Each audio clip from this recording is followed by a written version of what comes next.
Hey, what's up, guys? Welcome back to Take on Tottenham. My name is Ben, and it's my take on Tottenham. And first of all, Merry Christmas to everybody. I'm embracing the Christmas spirit with my Tottenham hat. Gotta keep it festive. All this. But yeah, first of all, Merry Christmas to everybody. I hope everyone had a really nice day yesterday. Hopefully, a lot better than last year. But obviously there's still some issues going on in the world, but hopefully it was a better Christmas for most people. And yeah, hope everyone had a really nice day.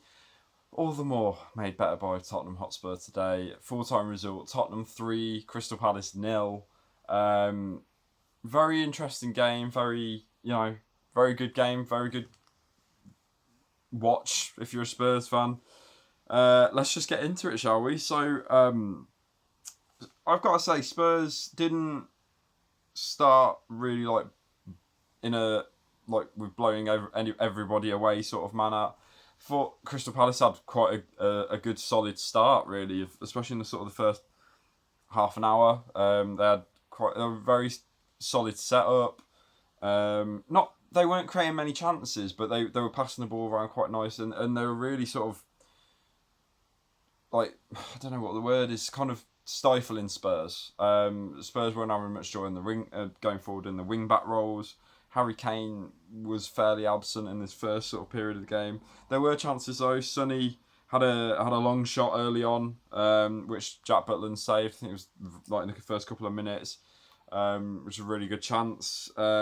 Skip also had a chance. I was so desperate. I'm really desperate for Oliver Skip to get his goal, because I think it will mean so much to him. It'll be such a beautiful moment for him. And he had a long shot from the edge of the box, and it kind of just started just curving away from the goal just at the very end. But it was a really, really good effort.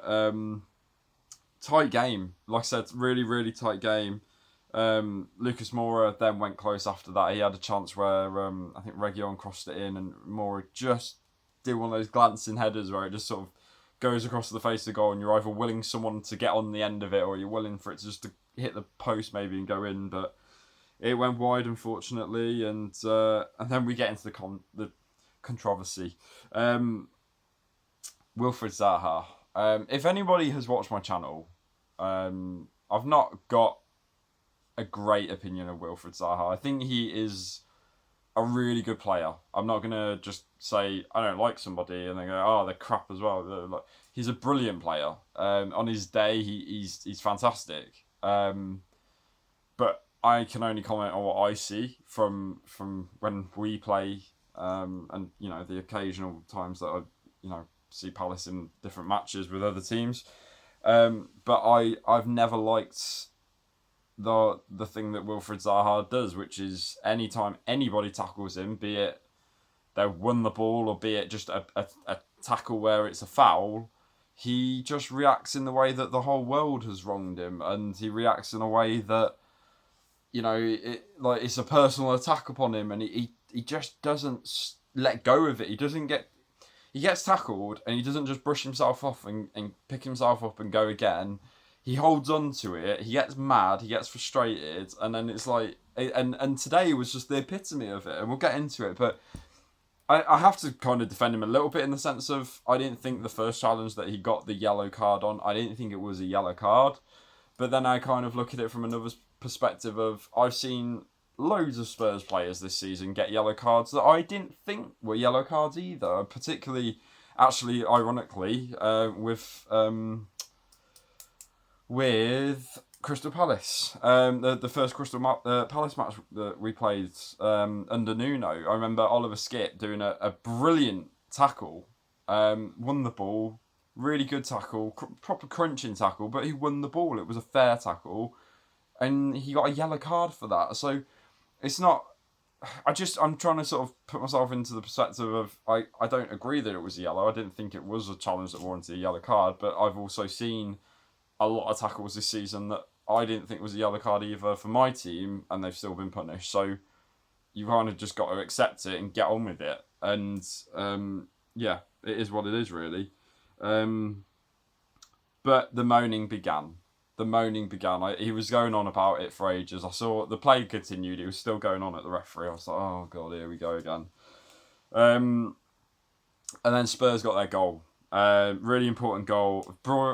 Such a good goal. Really, and I just get really happy when I see that we play fast, entertaining, attacking football. The very thing that we were promised, granted under Nuno. It's just good to see some entertaining football, some really good football, be it simple Route 1 stuff in terms of one ball into the box and Kane finish, but it was a good goal. So, like I said, Lucas Moura broke down the side, managed to get himself into space. Obviously, Lucas Moura quite difficult to catch, a very fast guy, and fed the ball straight into Kane, and Kane got his goal, and really good to see Kane on the score sheet. 2-2 for him. Is he back to his best? He will be the one to answer that by scoring in the next game, and hopefully the next game, and hopefully the next game after that. But very good finish. I thought it was a very good goal, and good to see Kane on the score sheet again. And then Spurs went just into, well, I say Spurs went into overload mode, but kind of Palace kind of capitulated as well in a little weird way. Because Spurs got a goal literally a minute or two later. Lucas Moura, who was really fantastic today, started off the move, and it's quite a good one to watch. If you watch the replay, you watch his run, the way he track his run. Started off the move, moved it out to Emerson Royale, who a great ball from Royale, really was. I've not think I've been impressed from what I've seen from Emerson Royale, but I've not seen the crosses. From his wing back role, he needs to be, as much as I criticised Serge Aurier, he did have a good cross on him. It was just everything else that was bad about his game. And I feel like what we've seen from Emerson Royale so far has been solid, but we haven't seen that attacking crosses like every single game. But really good cross into the box. And Lucas Moura, bless him, absolutely threw himself at that ball. He was like, no one is getting on the end of this apart from me. You're gonna have to chuck my whole body at it, and that's exactly what he did. And headed it into the goal, and it was a really, really well worked goal again from Spurs. All started from Lucas Moura, which was really, really great to see. And then Wilfred Zaha got his second yellow card after that, red card, and it was just stupid, man. It was just stupid. It was really, really. It was just stupid. I guess stupid's probably the best word. I don't know. It was. You're on a yellow card. Him and Sanchez, and this is what I meant about earlier, was he holds on to things. So he's going into this little challenge with Davinson Sanchez, who got the yellow card for earlier. He's obviously still holding on, still boiled up, and he just grabs Sanchez and just yeets him out of the way, like quite high up as well. And you just look at it and go,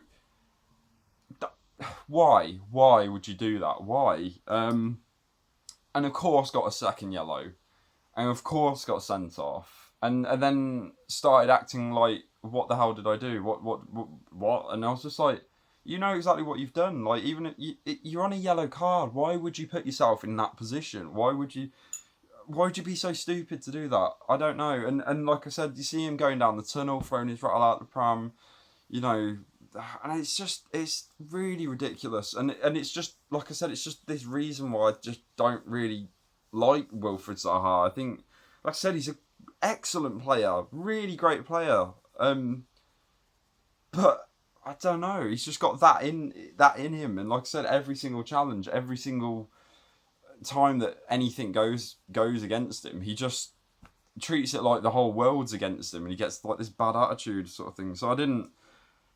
It's silly, but he did it himself. Second half, game kind of slowed down. Really, Spurs kind of did what they did against West Ham on Thursday. It was more about game management at that point. They really slowed the pace down for the first bit of the second half, anyway. And then they got their third goal. Really, really well worked goal again. Come from another chance, really, because Oliver Skip produced a lovely ball into the box. He found Reguilon on the far side. He was completely unmarked. Skip thread the ball over the top to Reguilon. He clipped it across the goal, and Sonny just tried to hook the ball back in, couldn't do it. And then it came back in. Skip managed to get possession back, kept going forward, fed it through to Lucas, who crossed it, and then Sonny got the goal. Kind of not a little bit closer version of the Kane goal, but another assist for Lucas, which was really good, and good to see Sonny on the score sheet once again. Lucas had a couple of chances, which I think Reguilon was a bit annoyed at, because Reguilon was like open for both of those behind Moura, who smashed both of them over. And even Davinson Sanchez had an effort which you really would have rather have had any type of attacker in that role instead, because he just smashed it wide. But the stadium noise as well. Once we were in a really good position, the stadium, I thought the whole game was really good. But when we were 3-0 up, the singing, it's just brilliant. It's so good to hear. It's such a contrast from where we were a few months ago. Very, very different. But unbeaten under Antonio Conte still, which is really good to see. We have gone 5th because West Ham lost, I believe. We've gone 5th. We're 6 points off 4th. Arsenal are in 4th, who also won today. We're 6 points off them, but we've got 3 games in hand.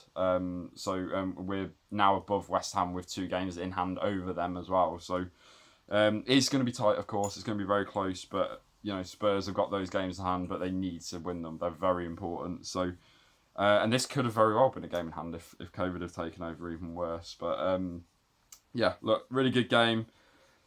In action now on 28th against Southampton, which will be now a difficult game because they beat West Ham today, I think. So and that's no mean feat going to the London Stadium and doing that. So it'll be a difficult game, and it's away. Spurs have had a lot of home games under Conte, so it'll be very interesting to see how they go there. But I'll see you guys in that video. We'll do another match reaction. If you like what you've seen, please hit the subscribe button, like, comment, all that, blah blah blah, and let me know what you think about the sending off and all the performances recently in the Conte, because I'm really, really impressed with what I'm seeing. It's entertaining and it's good football, and I'm really quite happy at the minute.